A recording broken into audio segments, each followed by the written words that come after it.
नमस्कार, स्वागत है आपका। आप देख रहे हैं गुड न्यूज टुडे। आपके साथ मैं हूं रेखा और वक्त हो गया है आपके खास कार्यक्रम गुड लक टुडे का, जहां पर स्टूडियो में मेरे साथ मौजूद होते हैं पंडित शैलेंद्र पांडे जी। बहुत बहुत स्वागत है पंडित जी आपका इस खास शो में। नमस्कार। तो आज हम बात करने वाले हैं साढ़े साती और ढैया की, इसके फायदों की। जी हाँ, अक्सर हमने सुना है कि शनि की अगर साढ़े साती चल रही है या ढैया चल रही है तो वो जीवन में बुरे प्रभाव लेकर आते हैं, नुकसान आपको होता रहता है अलग अलग क्षेत्रों में। लेकिन ऐसा नहीं है, साढ़े साती और ढैया के फायदे भी आपको होते हैं अगर शनि की साढ़े साती और ढैया आपकी कुंडली में चल रही है। लेकिन अगर नुकसान हो रहे हैं तो उसे दूर करने के लिए क्या कुछ उपाय आप कर सकते हैं, ये भी हम पंडित जी से जानेंगे। लेकिन फिलहाल बात कर लेते हैं गुड लक मंत्र की।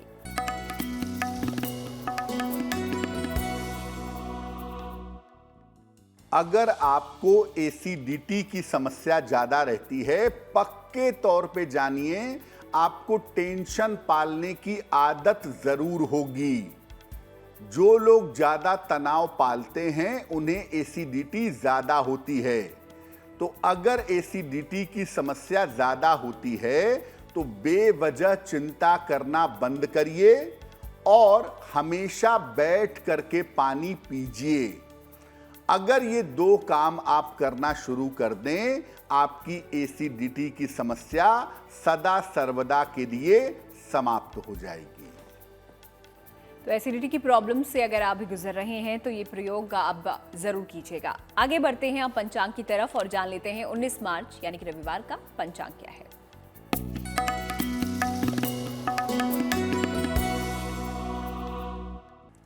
दिनांक 19 मार्च 2023, दिन रविवार, तिथि है चैत्र कृष्ण पक्ष की द्वादशी तिथि, प्रातः काल 8:07 तक। नक्षत्र है धनिष्ठा नक्षत्र, रात के 10:04 तक। चंद्रमा मकर राशि में संचरण कर रहे हैं, प्रातः काल 11:17 तक। राहु काल का समय शाम के 4:30 से लगभग 6 बजे तक। पश्चिम दिशा की तरफ यात्रा करने की मनाही है, लेकिन अगर यात्रा करना जरूरी है, मजबूरी है, तो जरा सा पान का पत्ता खाकर और भगवान का स्मरण करके यात्रा करेंगे तो मुश्किल से बचे रहेंगे। तो चलिए, पंचांग भी यहाँ पर पंडित जी ने आपको बता दिया है और क्या आपको करना चाहिए अपने दिन को शुभ बनाने के लिए और किन चीज़ों से बचना चाहिए ये आपने जान लिया है। अब बात कर लेते हैं आज के विषय की, जहाँ पर हम बात करने वाले हैं शनि की साढ़े साती और ढैया के फायदों की। लेकिन उससे पहले ये जानना जरूरी है कि शनि की साढ़े साती होती क्या है पंडित जी। जैसा कि रेखा ने पहले ही कहा कि साढ़े साती और ढैया हमेशा नुकसान नहीं पहुंचाती, कभी कभी इसके बड़े फायदे भी होते हैं। क्या फायदे होते हैं वो आगे समझेंगे, लेकिन पहले ये समझ लेते हैं कि शनि की साढ़े साती होती क्या है। शनि जब किसी राशि पर जाता है, किसी राशि पर भ्रमण करता है, तो एक विशेष तरह का प्रभाव डालता है, असर डालता है। और जब ये प्रभाव किसी राशि के ऊपर शनि की विशेष स्थितियों की वजह से पड़ता है तो इसे हम साढ़े साती कहते हैं। शनि लगभग 2.5 साल तक एक राशि में रहता है। तो जब किसी राशि से 12वें रहता है तो पहला 2.5 साल, उसी राशि में रहता है दूसरा 2.5 साल, या उस राशि से दूसरे भाव में रहता है तीसरा 2.5 साल। ये तीनों मिला करके साढ़े साती चलने लगती है। जैसा आपको पहले बताया कि शनि एक राशि पर 2.5 साल रहता है और एक साथ 3 बार लगातार किसी राशि को प्रभावित करता है। इस 2.5 वर्षों के 3 हिस्से को 2.5 × 3 = 7.5 होता है। तो 2.5 सालों के 3 चरण को कुल मिलाकर के हम साढ़े साती कहते हैं। जैसे अभी अगर आप देखें तो इस समय मकर राशि पर साढ़े साती है, कुंभ पर साढ़े साती है और मीन राशि पर साढ़े साती है। पहले 2.5 साल मीन पर शुरू हुए हैं, कुंभ पर दूसरे 2.5 साल चल रहे हैं और जो अंतिम मकर राशि है उस पर अंतिम 2.5 साल चल रहे हैं। तो 2.5 साल के ये 3 चरण हर राशि पर चलते हैं और इसीलिए कहा जाता है कि हर 30 साल में राशि के ऊपर 7.5 वापस आ जाती है। तो शनि की 7.5 क्या होती है ये पंडित जी ने हमें समझा दिया है, लेकिन ढैया की भी बात हम कर रहे हैं तो शनि की ढैया के बारे में भी जान लेते हैं कि क्या होती है पंडित जी। राशियों पर जब शनि भ्रमण करता है, पहले भी आपको बताया कि एक राशि पर लगभग 2.5 साल तक रहता है। जब किसी राशि से चतुर्थ भाव में आता है, 4th हाउस में आता है या 8वें आता है, अष्टम भाव में आता है, तो इसको शनि की ढैया कहा जाता है। ये शनि के एक राशि पर भ्रमण के दौरान ही रहता है, केवल 2.5 साल तक ये असर डालता है, इसीलिए इसको ढैया कहते हैं। जैसे अभी की स्थिति में समझिए तो वृश्चिक राशि से चतुर्थ भाव में शनि गोचर कर रहा है, यानी उसकी ढैया चल रही है, और कर्क राशि से अष्टम भाव में भ्रमण कर रहा है, तो कर्क राशि पर भी ढैया चल रही है।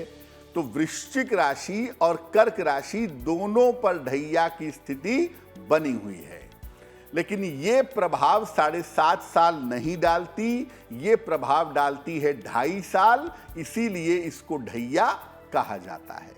तो क्या होती है शनि की ढैया और क्या होती है 7.5, ये हमने समझ लिया है। आगे बात इनके फायदों पर भी हम करेंगे और साथ ही साथ पंडित जी से ये भी हम जानेंगे कि अगर बुरे प्रभाव दे रहे हैं आपके जीवन में तो क्या कुछ उपाय आप कर सकते हैं। लेकिन फिलहाल राशियों पर आते हैं और बात कर लेते हैं मेष, वृष और मिथुन राशि के दैनिक राशिफल की। मेष राशि, मित्रों के साथ, परिचितों के साथ संबंध आपके बेहतर होंगे, आकस्मिक धन का लाभ आपको होगा और पारिवारिक जीवन आपका अच्छा होता चला जाएगा। किसी निर्धन व्यक्ति को अगर धन का दान कर दें तो आपका दिन और भी ज्यादा शुभ होगा। शुभ रंग होगा सफेद और भाग्य का मीटर आपको नंबर दे रहा है 75%। उत्तम भाग्य आपके साथ बना हुआ है।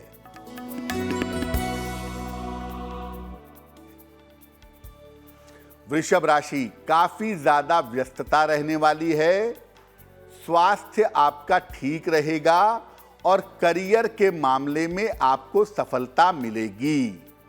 भगवान सूर्य को अगर आप जल अर्पित कर दें तो आपका दिन और भी ज्यादा बेहतर होगा। शुभ रंग होगा गुलाबी और भाग्य का मीटर आपको नंबर दे रहा है 75%। उत्तम भाग्य आपके साथ बना हुआ है।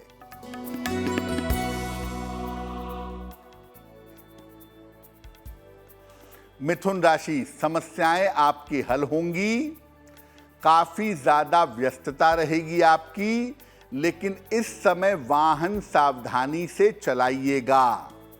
खाने पीने की वस्तु का अगर आप दान करें तो आपका दिन और भी ज्यादा बेहतर होगा।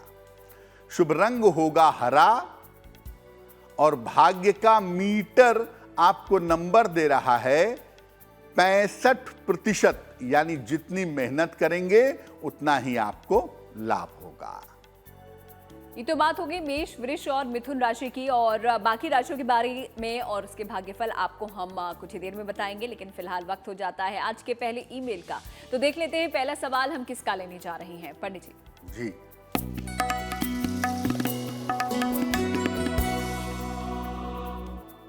आज का पहला प्रश्न जो है वो दीपाली दोलेकर जी ने हमें लिखा है। भोपाल से लिखती हैं ये, अपने पुत्र दिव्यांश के बारे में जानना चाहती हैं। दिव्यांश की जन्म तारीख है 27 जुलाई 2004, जन्म का समय दोपहर में 12:21, जन्म स्थान है भोपाल, मध्य प्रदेश। ये कह रही हैं कि 8 साल की उम्र से इनके बेटे को जुवेनाइल डायबिटीज, बच्चों की डायबिटीज हो गई है। ये बीमारी कब तक ठीक होगी और आगे स्वास्थ्य कैसा रहेगा? दूसरा ये पूछ रही हैं कि बेटा नीट की तैयारी कर रहा है, मेडिकल में जाना चाहता है, उसकी क्या संभावनाएं हैं? दीपाली जी, आपके पुत्र की कुंडली है तुला लग्न की और राशि बनती है वृश्चिक, महादशा बुध की और अंतरदशा चंद्रमा की चल रही है फिलहाल। ज्योतिष के हिसाब से डायबिटीज को ठीक होने में समय लगेगा, लेकिन ये बात जरूर है कि डायबिटीज कंट्रोल में रहेगी, उसकी वजह से और कोई बड़ा संकट आता हुआ नहीं दिखाई दे रहा है। लेकिन लगभग उम्र के 24 वर्ष तक अभी सावधानी ज्यादा रखनी होगी। दूसरा, आपका बेटा बिल्कुल मेडिकल में जा सकता है, डॉक्टर बन सकता है। इस कुंडली में मेडिकल कॉम्बिनेशन पाए जाते हैं, मेडिकल की संभावना कुंडली में जरूर बनती है। आपके बेटे का स्वास्थ्य बेहतर हो और आपका बेटा मेडिकल की पढ़ाई में सफलता पा सके, उसके लिए 2 उपाय करिए। एक, उनको ओपल बनवा के पहनाइए, लगभग 12 से 14 रत्ती का ओपल चांदी के लॉकेट में, काले धागे या चांदी की चेन में शुक्रवार की शाम को इनके गले में धारण करवाएं। और आप इनकी माता जी हैं, इनके लिए रोज सुबह और रोज शाम 108 बार ओम नमः शिवाय का जप करें तो इनके लिए बहुत बेहतर होगा। आप भी कुछ पूछना चाहते हैं पंडित जी से, कोई समस्या है जिसका समाधान आपको नहीं मिल रहा है, तो सवाल लिखिए, अपनी समस्या लिखिए, हमें भेज दीजिए। ईमेल आईडी आपके सामने है। 7.5 के बारे में पंडित जी ने हमें समझा दिया है, लेकिन 7.5 का सामान्य रूप से प्रभाव क्या होता है, क्या पड़ता है हमारे जीवन पे, आइए समझते हैं पंडित जी। अगर आपकी 7.5 चल रही है या ढैया चल रही है तो इसका सामान्य प्रभाव क्या होता है? लोगों का ऐसा मानना है कि जब आपकी 7.5 चलेगी, जब आपकी ढैया चलेगी तो ये हमेशा बुरा फल देगी, लेकिन ऐसा बिल्कुल भी आवश्यक नहीं है। सबसे पहले देखना होगा कि आपकी व्यक्तिगत दशा क्या है। आपकी व्यक्तिगत दशा अगर बेहतर होगी तो बहुत चिंता की जरूरत नहीं है। इसके बाद कुंडली में शनि की स्थिति देखनी होगी कि आपकी अपनी कुंडली में शनि कैसा है, और फिर अष्टक वर्ग में जाकर यह देखना होगा कि शनि जिस भाव से भ्रमण कर रहा है उस भाव में कितने बिंदु हैं, या और एक्यूरेट जानना चाहें तो भिन्नाष्टक वर्ग में शनि के जाकर देखिए कि शनि की स्थिति क्या है। जब आप इतनी सारी चीजें देखेंगे तब आप एग्जैक्टली जान पाएंगे कि 7.5 का प्रभाव या ढैया का प्रभाव बुरा होगा या अच्छा होगा। केवल आपने कह दिया कि भाई तुम्हारी राशि मीन है, 7.5 शुरू हो गई, बुरा होगा, ऐसा बिल्कुल मत कहिए। ये टुकड़ा ज्योतिष करने का प्रयास मत करिए। ये जरूर देखिए, अगर आपके पास कुंडली है तो आप ज्यादा एक्यूरेटली बता सकते हैं कि 7.5 के परिणाम अलग अलग चरणों के कैसे होंगे। और ज्योतिष में इसके लिए मूर्ति निर्णय भी किया जाता है। मूर्ति निर्णय से भी आप जान सकते हैं कि 7.5 और ढैया के प्रभाव क्या होंगे। तो जब तक आप कुंडली को न देख लें इंडिविजुअल, व्यक्तिगत रूप से, तब तक ये कह देना कि 7.5 तुम्हारे लिए बुरी होगी या तुम्हारे लिए अच्छी होगी, ये कह पाना बुद्धिमानी नहीं है। तो जैसा कि पंडित जी ने यहाँ पर कहा कि ज़रूरी नहीं है कि शनि की अगर 7.5 चल रही है या फिर ढैया चल रही है तो वो बुरा ही प्रभाव आपके जीवन में दे रही है, अच्छा भी फल उसका आपको मिलता है। आगे बढ़ते हैं आप राशियों की तरफ और देख लेते हैं कर्क, सिंह और कन्या राशि का भाग्यफल क्या है। कर्क राशि, स्वास्थ्य का ध्यान अपने इस समय बनाए रखिए। परिवार में बेवजह के विवाद हो सकते हैं। इस समय किसी मित्र के सहयोग से आपको लाभ होगा। किसी निर्धन व्यक्ति को अगर गुड़ का दान कर दें तो आपके दिन की मुश्किलें बहुत हद तक कम हो जाएंगी। शुभ रंग होगा पीला और भाग्य का मीटर आपको नंबर दे रहा है 65%, यानी जितनी मेहनत करेंगे उतना ही आपको लाभ होगा।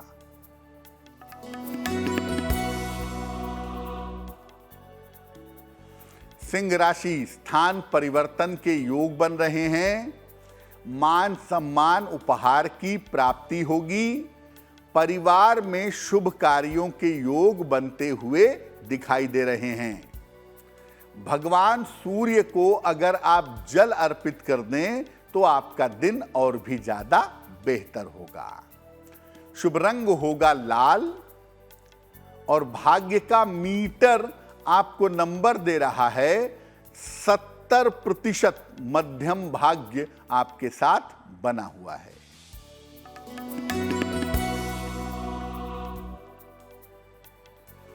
कन्या राशि, धन की स्थिति में सुधार होता दिख रहा है। करियर में आपको सफलता मिलेगी। स्वास्थ्य आपका कुल मिलाकर अच्छा होता जाएगा। किसी निर्धन व्यक्ति को अगर धन का दान कर दें तो आपका दिन और भी ज्यादा बेहतर होगा। शुभ रंग होगा आसमानी और भाग्य का मीटर आपको नंबर दे रहा है 70%। मध्यम भाग्य आपके साथ बना हुआ है। राशि के बारे में हम बात कर ही रहे हैं और साथ ही साथ शनि के 7.5 और ढैया के बारे में, उसके फायदे के बारे में भी हम आपको बता रहे हैं। ये समझा रहे हैं पंडित जी कि सिर्फ नुकसान नहीं होता, बुरे प्रभाव नहीं होते हैं, अच्छे प्रभाव भी आपके जीवन में ये देते हैं। आगे बढ़े उससे पहले आ जाते हैं अगले ईमेल पर। देख लेते हैं अगला सवाल किसका है पंडित जी।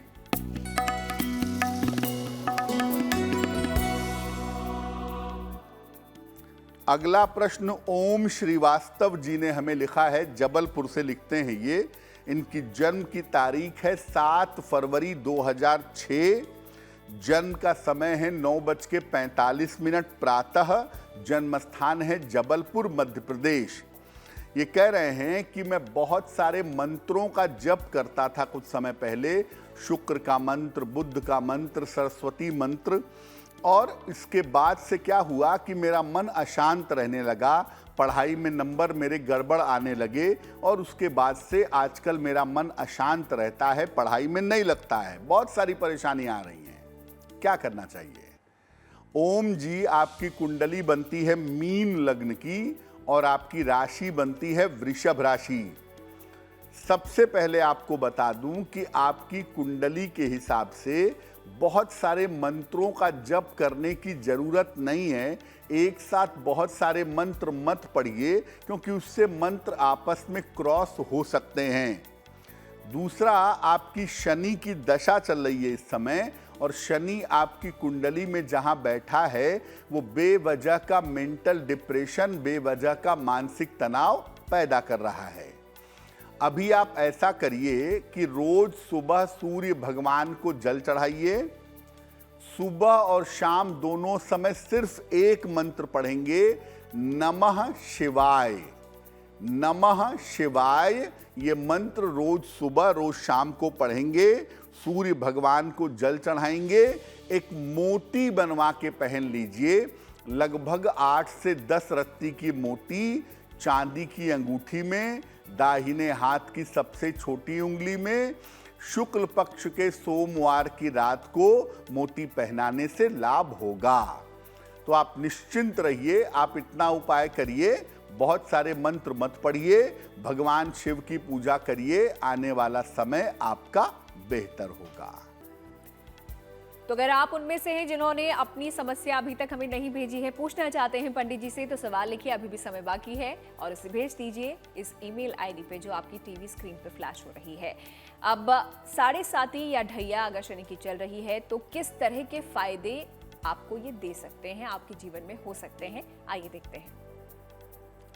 देखिए, 7.5 की जो सबसे अच्छी बात है वो ये है कि व्यक्ति को अच्छे और बुरे की पहचान हो जाती है। कौन मेरा है कौन मेरा नहीं है इसकी पहचान जरूर होती है। व्यक्ति अपनी क्षमताओं का पूर्ण प्रयोग करता है। मुश्किल आती है जीवन में तो मुश्किल से निकलने के लिए व्यक्ति अपने बुद्धि का, पैसे का, समय का पूरा इस्तेमाल करता है। और साढ़े साती और ढैया में यह भी देखा गया है कि व्यक्ति बहुत तेजी से ऊंचाइयों पर पहुंच जाता है, बहुत तेजी से ऊंचाइयों तक दिखाई देता है। अगर आपका करियर रुका हुआ होता है या बंद होता है तो साढ़े साती या ढैया में आपके रुके हुए या बंद करियर में आपको सफलता मिलती है। साढ़े साती और ढैया में अगर ये सही काम करे तो आपको आकस्मिक रूप से धन और उच्च पद प्राप्त होता है। आपको जानकर आश्चर्य होगा कि भारतवर्ष के जितने भी प्रधानमंत्री हैं उसमें से अधिकतर प्रधानमंत्री अपनी साढ़े साती या ढैया में बने हैं। तो ये उच्च पद प्रदान करने में भी आपकी सहायता करता है। और साढ़े साती या ढैया जब शुरू होती है तो एक चीज जरूर देखी गई है कि व्यक्ति का चेंज ऑफ प्लेस होता है, व्यक्ति का स्थान परिवर्तन होता है। तो ऐसी स्थिति में व्यक्ति को विदेश से लाभ होता है और विदेश यात्रा के योग बन जाते हैं। साढ़े साती या ढैया में अगर आपकी जगह बदल गई, आपका स्थान परिवर्तन हो गया, तो आप मान करके चलिए कि साढ़े साती या ढैया के प्रभाव आपके लिए उतने ज्यादा बुरे नहीं होंगे। नॉर्मली साढ़े साती या ढैया में चेंज ऑफ प्लेस होता है, चेंज ऑफ जॉब होता है, जीवन में बड़े परिवर्तन होते हैं। और अगर ये परिवर्तन होते हैं तो ये परिवर्तन आपके लिए लाभकारी जरूर होते हैं। तो किस तरीके के प्रभाव शनि की साढ़े साती और ढैया यहाँ पर आपके जीवन में लेकर आती है, लाभकारी किस प्रकार के आपको जो फल है वो देते हैं, ये पंडित जी ने आपको समझाया। फिलहाल आगे बढ़ें और नजर डालते हैं आप अगली 3 राशियों पर। देखते हैं तुला, वृश्चिक और धनु राशि का दैनिक राशिफल। तुला राशि, अभी भी अपने स्वास्थ्य पर ध्यान बनाए रखें, लापरवाही ना करें। धन आपको आसानी से इस समय मिलता रहेगा, लेकिन जल्दबाजी में निर्णय लेने से आपको बचना चाहिए। भगवान सूर्य को अगर आप जल अर्पित कर दें तो आपका दिन और भी ज्यादा बेहतर होगा। शुभ रंग होगा फिरोजी और भाग्य का मीटर आपको नंबर दे रहा है 65%। जितनी मेहनत करेंगे उतना ही आपको लाभ होगा।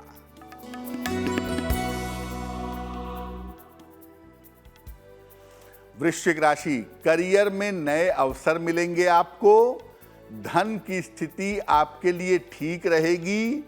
चोट चपेट से बचाव करिएगा। किसी निर्धन व्यक्ति को अगर गुड़ का दान कर दें आप तो आपका दिन काफी हद तक बेहतर हो जाएगा।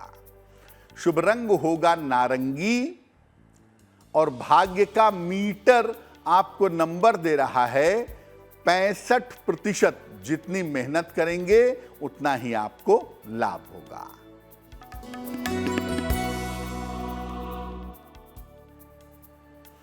धनु राशि, करियर के निर्णयों में आपको सफलता मिलेगी। रुके हुए काम आपके पूरे होंगे। इस समय आप किसी लाभदायक यात्रा पर जा सकते हैं। भगवान सूर्य को अगर आप जल अर्पित करें तो आपका दिन और भी ज्यादा बेहतर होगा। शुभ रंग होगा सुनहरा और भाग्य का मीटर आपको नंबर दे रहा है 75%। उत्तम भाग्य आपके साथ बना हुआ है। तो आखिरी 3 राशियों के बारे में भी कुछ ही देर में पंडित जी आपको बताएंगे और साथ ही साथ महाउपाय भी आपके लिए लेकर आएंगे। लेकिन फिलहाल वक्त हो जाता है आपके सवाल का। देख लेते हैं अगला ईमेल किसका है, क्या उनकी समस्या है और उनके लिए क्या समाधान पंडित जी लेकर आए हैं। पंडित जी।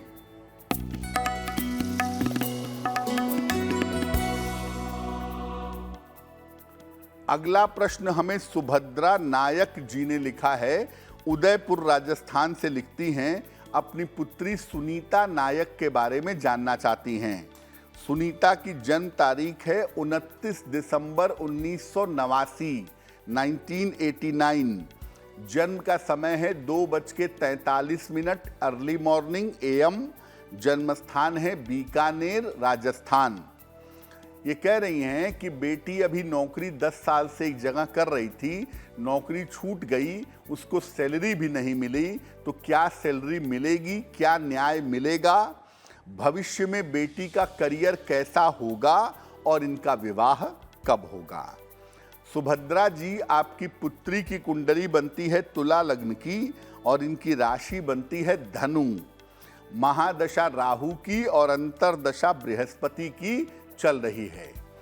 देखिए, ज्योतिष के हिसाब से ये बात आप समझ लीजिए कि आपकी बेटी को जो फंसा हुआ पैसा है वो निश्चित रूप से इस साल के अप्रैल के बाद मिलता हुआ दिखाई दे रहा है।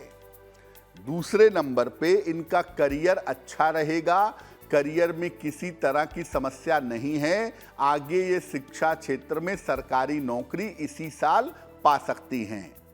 विवाह इनका वर्ष 2024 में होगा, फरवरी से लेकर के सितंबर के बीच में, और वैवाहिक जीवन कुल मिला के ठीक रहेगा। इस कुंडली की मुश्किल ये है कि जो कुंडली का सबसे महत्वपूर्ण ग्रह है शुक्र, उसकी स्थिति मजबूत नहीं है। तो आप अपनी बेटी को एक ओपल बनवा के पहनाइए, लगभग 10-12 रत्ती का ओपल, चांदी की अंगूठी में, दाहिने हाथ की तर्जनी उंगली में। शुक्रवार की शाम को ओपल पहनाने से लाभ होगा। पंडित जी, अगर 7.5 के परिणाम जैसा कि आपने बताया कि अशुभ यहाँ पर अगर आते हैं तो उसके लिए क्या कुछ उपाय यहाँ पर किए जा सकते हैं? तो ऐसा भी हो सकता है कि 7.5 और ढैया के प्रभाव अच्छे ना हो। आपने कुंडली चेक की, आपको सर्वाष्टक वर्ग में अच्छा नहीं दिखा, आपको मूर्ति निर्णय अच्छी नहीं दिखी, आपको दशा अच्छी नहीं दिखी, तो स्वाभाविक बात है कि इतने सारी चीज़ों को देखने के बाद अगर चीज़ें बेहतर नहीं दिख रही हैं तो हो सकता है कि 7.5 और ढैया के प्रभाव आपके लिए अशुभ हों। क्या उपाय करना चाहिए?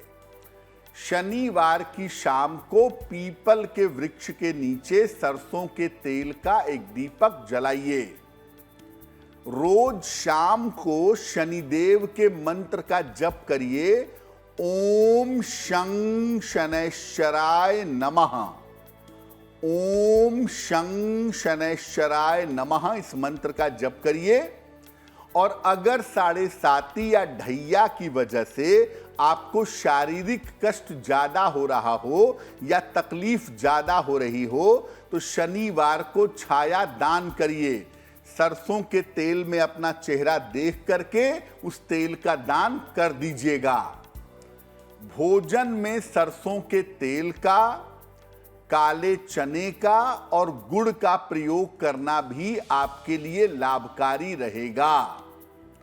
और जो सबसे अहम बात है, 7.5 या ढैया में आदमी का स्वभाव थोड़ा खराब हो जाता है, रूखा सूखा निगेटिव हो जाता है। तो आप अपना आचरण और अपना व्यवहार अच्छा बनाए रखें। अगर 7.5 चल रही है, आपका आचरण अच्छा है, आपका व्यवहार अच्छा है, आप थोड़े सात्विकता से रहते हैं, तो पक्की तौर पे मान के चलिए कि 60-70% तक आपके ऊपर 7.5 और ढैया का बुरा प्रभाव नहीं पड़ेगा। देखिए, अगर आचरण अच्छा रखेंगे तो आपके जीवन पर उसका बुरा प्रभाव नहीं पड़ेगा। जो शनि है वो आपके कर्मों के हिसाब से आपको फल देते हैं, तो कर्म अच्छे रखने हैं तो फल भी अच्छा मिलेगा।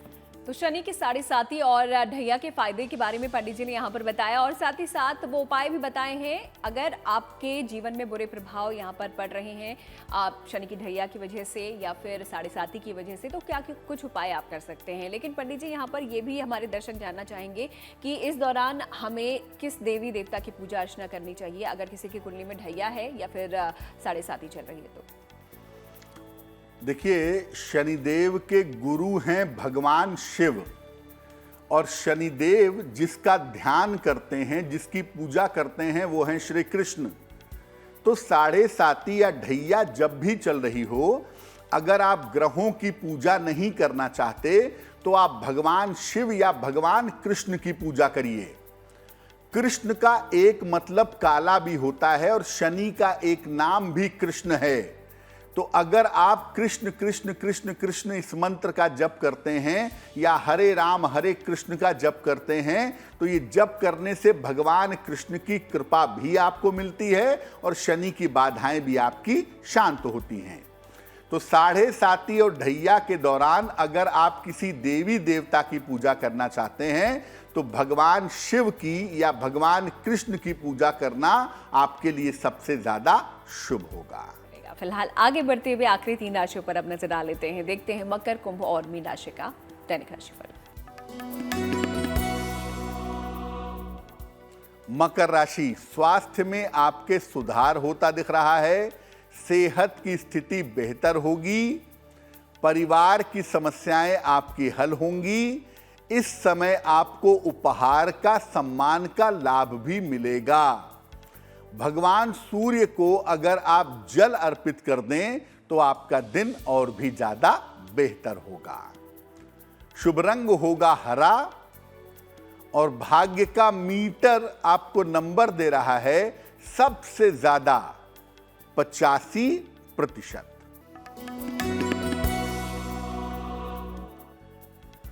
कुंभ राशि, सेहत में सुधार होता दिख रहा है।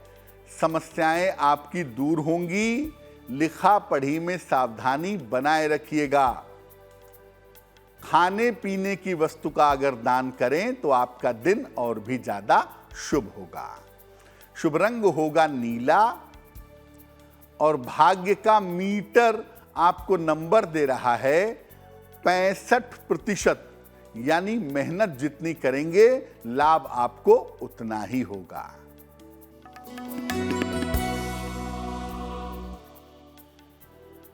मीन राशि, स्वास्थ्य का ध्यान रखें। करियर में लापरवाही न करें। अगर अपने बड़ों की सलाह मान करके चलें तो आपको इस समय लाभ हो सकता है। किसी निर्धन व्यक्ति को अगर गुड़ का दान कर दें तो दिन की मुश्किलें बहुत हद तक कम हो जाएंगी।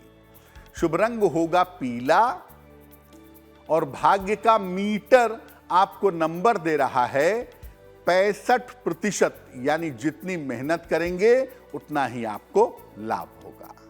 तो सभी 12 राशियों के बारे में पंडित जी ने यहाँ पर हमें बता दिया है और इसी के साथ वक्त हो जाता है आज के आखिरी ईमेल का भी। तो देख लेते हैं आखिरी सवाल हम किसका लेने जा रहे हैं, क्या उनकी समस्या है पंडित जी। जी,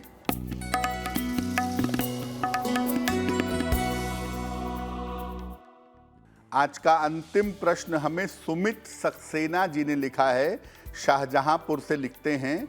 इनकी जन्म की तारीख है 7 दिसंबर 1988। जन्म का समय है 10:20 प्रातः। जन्म स्थान है शाहजहांपुर, उत्तर प्रदेश। ये पूछ रहे हैं कि मेरे लिए सरकारी नौकरी के योग क्या हैं, किस क्षेत्र में सफलता मिलेगी, माता का स्वास्थ्य मेरे अच्छा नहीं रहता है, मुझे क्या उपाय करना चाहिए। सुमित, आपकी कुंडली बनती है मकर लग्न की और आपकी राशि बनती है तुला। महादशा आपकी बुध की है और अंतरदशा आपकी चंद्रमा की फिलहाल चल रही है। देखिए, 2 क्षेत्रों में आप सरकारी नौकरी के लिए प्रयास कर सकते हैं। एक, आप शिक्षा क्षेत्र में गवर्नमेंट जॉब के लिए प्रयास कर सकते हैं और दूसरे नंबर पे आप प्रशासनिक सेवा में state service commission, state PCS की तैयारी भी कर सकते हैं। और ज्योतिष के हिसाब से 2023 के आखिरी में या 2024 के आरंभिक समय में आपको सफलता मिलनी चाहिए। जहां तक माता के स्वास्थ्य का प्रश्न है, माता जी के स्वास्थ्य का ध्यान इस साल के नवंबर तक रखना चाहिए क्योंकि नवंबर तक उनका समय कठिन दिखाई दे रहा है। फिलहाल आप ऐसा करें, एक पन्ना बनवा करके पहन लें। लगभग 6 से 8 रत्ती का पन्ना चांदी की अंगूठी में, दाहिने हाथ की सबसे छोटी उंगली में। बुधवार की शाम को पन्ना पहनने से आपको लाभ होगा। और दूसरा काम करें, रोज सुबह और रोज शाम 108 बार नमः शिवाय का जप करें तो आपकी मुश्किलें हल हो जाएंगी। कार्यक्रम में आगे बढ़े और बात हम जन्मदिन की करेंगे, लेकिन उससे पहले आपको बता दें कि अगर आपने सवाल नहीं भेजा है, अपनी समस्या हम तक नहीं पहुंचाई है, तो हम उसका समाधान कैसे बताएंगे। तो समस्या लिखिए, उसे भेज दीजिए हमें इस ईमेल आईडी पे। आपकी समस्या का समाधान पंडित जी आपके लिए लेकर आएंगे। फिलहाल आगे बढ़ते हुए जन्मदिन की बात कर लेते हैं। 19 मार्च को जिनका जन्मदिन आता है उनके लिए आने वाला साल कैसा रहेगा, आइए देखते हैं।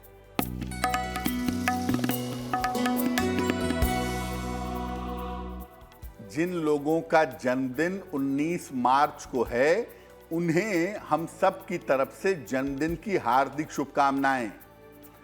आने वाले वर्ष में आपकी आर्थिक स्थिति अच्छी रहेगी, करियर में अच्छे बदलाव के योग हैं, परिवार के विवादों से आपको बचाव करना चाहिए। स्वास्थ्य के मामलों में इस साल में लापरवाही मत करिएगा। क्या करेंगे उपाय? पूरे साल भर भगवान सूर्य को अगर आप जल अर्पित करें तो ये वर्ष आपके लिए बहुत अच्छा रहेगा। तो चलिए अब आ जाते हैं जिज्ञासा पर। और पंडित जी, सवाल यही है कि क्या शनिवार के दिन हनुमान जी की पूजा यहाँ पर की जाती है, तो क्या विशेष कल्याणकारी वो होती है? शनिवार के दिन बहुत सारे लोग हनुमान जी की विशेष पूजा करते हैं। कारण क्या है और लाभ क्या है? वैसे तो हनुमान जी की पूजा मंगलवार को करना शुभ होता है, लेकिन अगर शनि संबंधी समस्या है, शनि की 7.5 है, ढैया है, महादशा है, अंतरदशा है, तो शनि संबंधी समस्याओं को दूर करने के लिए शनिवार को हनुमान जी की पूजा करना बहुत अच्छा होता है। अगर शनि संबंधी समस्याओं से परेशान हैं और हर शनिवार को हनुमान जी का दर्शन पूजन करें तो आपको निश्चित रूप से लाभ होगा। और आइए अब बात शुभ पहर की हम कर लेते हैं और देखते हैं, पंडित जी से जानते हैं 19 मार्च का शुभ पहर क्या है।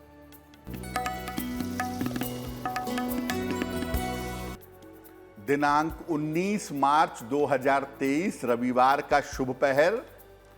शुभ पहर का समय है शाम को 6 बजे से 7:30 के बीच में। इस समय में एक बार संकट मोचन का पाठ करिएगा। संकट मोचन हनुमानाष्टक अगर आप ऐसा करते हैं तो इससे आपके जीवन की बाधाएं निश्चित रूप से दूर होंगी। चलिए, यहाँ पर शुभ पहर भी पंडित जी ने आपको बता दिया है। अब आगे बढ़ते हैं और बात कर लेते हैं गुड लक राशि की और देखते हैं आज कौन सी राशि के बारे में पंडित जी हमें जानकारी देने वाले हैं। पंडित जी,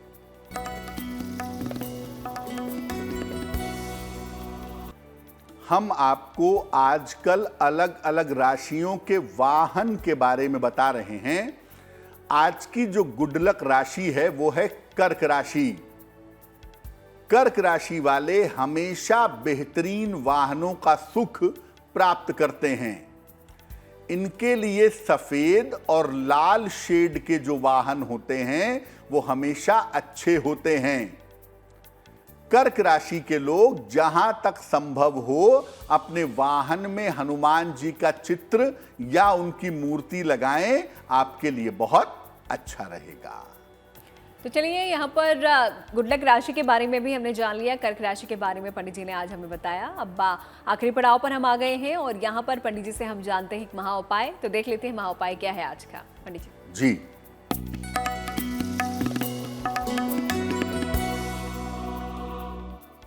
अगर परिवार के सदस्यों में आपसी तालमेल ना हो, माता पिता में ना हो, भाई बहन में ना हो, पुत्र पिता में ना हो, बहन बहन में ना हो, यानी परिवार के आपसी लोगों का तालमेल आपस में अच्छा नहीं है, क्या उपाय करना चाहिए? घर के पूजा स्थान पर शिव परिवार की स्थापना करिए। रोज सुबह और शाम उनकी पूजा करिए और घर में नियमित रूप से चंदन की सुगंध की धूप बत्ती जलाइए। शिव परिवार में होते हैं भगवान शिव, मां पार्वती, कार्तिकेय, गणपति और नंदी, शिव पंचायतन भी कहते हैं इसको। तो भगवान शिव के परिवार की स्थापना करें, सुबह शाम उनकी पूजा करें और घर में नियमित रूप से चंदन की खुशबू वाली धूप बत्ती जलाएं। आपके परिवार के लोगों में जो तालमेल की समस्या है वो समस्या निश्चित रूप से दूर होगी। इस महाउपाय के लिए पंडित जी आपका बहुत बहुत शुक्रिया, और साथ ही साथ हमारे दर्शकों को ये बताने के लिए कि साढ़े साती और ढैया के सिर्फ नुकसान नहीं होते बल्कि फायदे भी होते हैं। आपका बहुत बहुत शुक्रिया। धन्यवाद। तो इसी के साथ गुड लक टुडे में आज के लिए फिलहाल इतना ही, लेकिन फिर होगी आपसे मुलाकात एक नए विषय के साथ। दीजिए इजाजत और देखते रहिए GNT।